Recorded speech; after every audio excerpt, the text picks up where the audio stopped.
Your morning in 8 minutes. Tomorrow, the big day for I-40. One lane in each direction will reopen tomorrow, officially resuming traffic between Tennessee and North Carolina. This will be the first time cars can drive through since Hurricane Helene's floodwaters forced the interstate to close for 5 months. Aside from being reduced to just one lane of traffic, cars will have to slow down. A temporary speed limit of 35 miles an hour will be in effect. Officials also advise everyone to expect long delays, even stopped traffic.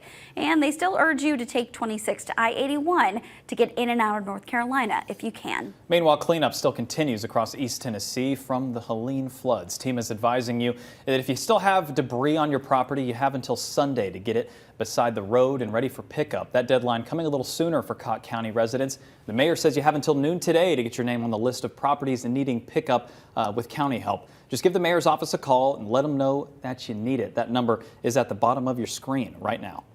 And in Knoxville, a business chipping in to help with recovery from Helene. Knoxville Wholesale Furniture is donating $1 million to Samaritan's Purse. The money will help pay for new mobile homes and campers. Tim Harris is the owner of Knoxville Wholesale Furniture. He says we're only 5 months into a recovery that could take years, which is why it's so important we do not forget our neighbors. You can find more information if you would like to contribute to the nonprofit and the recovery effort right now inside your WVLT News app. And a heads up for our viewers in Kentucky, some tax relief's on the way. Governor Andy Beshear says if you're dealing with damage from the recent storms, don't worry about your taxes right now. Officials offering a tax extension, allowing affected taxpayers to file until November 3rd. Late filing and payment penalties will be waived for before the new deadline for anyone affected. Taxpayers are advised to label the top margin of the tax forms filed under this relief provision in large red letters with the words Kentucky Disaster Relief. If filing online, most software will allow for disaster to be entered on the return for e-file. And Sevier County asking you not to burn debris right now because the fire danger is high.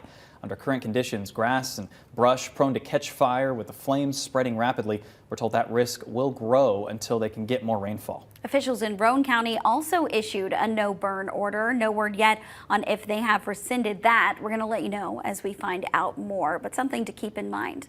And this morning, there's a push to make sure people are not arrested for crimes they didn't actually commit. A bill now in the Tennessee state legislature would determine which police agencies are making the wrongful arrests, specifically when it comes to DUIs. More than 600 drivers have been arrested in Tennessee for DUI in a 7-year period. Blood work later showed they were sober at the time of that arrest. However, that data doesn't show who is making the arrests.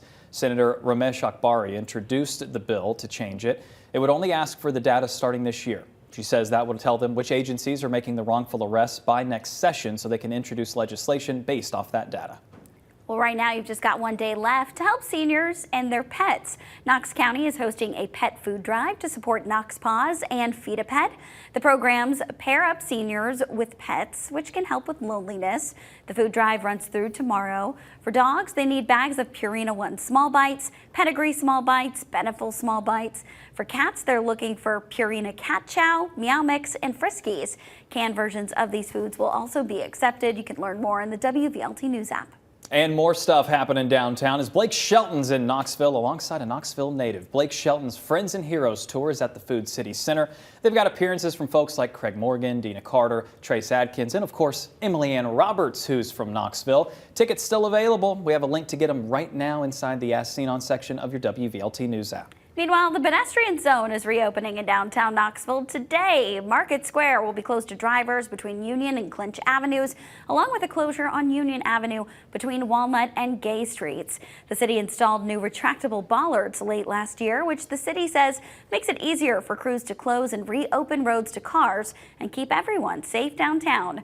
The streets will be pedestrian only starting at 6 o'clock this evening through 6 o'clock Sunday night. The closures will be happening every weekend for the rest of the year. It is 6:54. We do want to get a look at your first alert traffic as you're headed out the door on this Friday morning. I-640 at Western Avenue. Everything looking good with the sunshine coming up. How about I-40 west of Cherry Street? Everything on time there as well. I'm knocking on wood right now because everything has been on time with no delays on this Friday morning. I'm not going to jinx it. Regional traffic not looking too bad as we get into Knoxville. How about 4075 the split? looking green. Look at Kingston Pike looking good. North Shore looks pretty good right now. Into downtown Knoxville, seeing those standard delays as you get out the door, but everything is green. That's going to change all weekend long. A lot of stuff going on downtown. 5 minutes to 7, I would say, as you make those weekend plans, keep in mind those temperature changes, the wind shift I was just telling you about. For now, it's a beautiful, clear morning. For now, we need the jacket. Temperatures ranging low to upper 30s. It's 32 Crossville, 38 Knoxville, Sevierville 32, Middlesboro 33, and 36 La Follette, where we had a little bit of wind stirring around last night. We stir up those winds again today, but at least it's to help us go up in temperature. So from right around a normal low to almost 10 degrees above average this afternoon. So to track that out for you all day, 39 at 8, 49 at 10 to 56 at noon. High today 65. So that's where that southwesterly wind, gusting to around 20 miles per hour, can make a difference in your comfort. Now, it is not just the wind chills again that impact your comfort this weekend. I know we've been pointing out that dip in pressure, meaning a little bit of extra weight pushing down, headaches, joint aches, that's possible.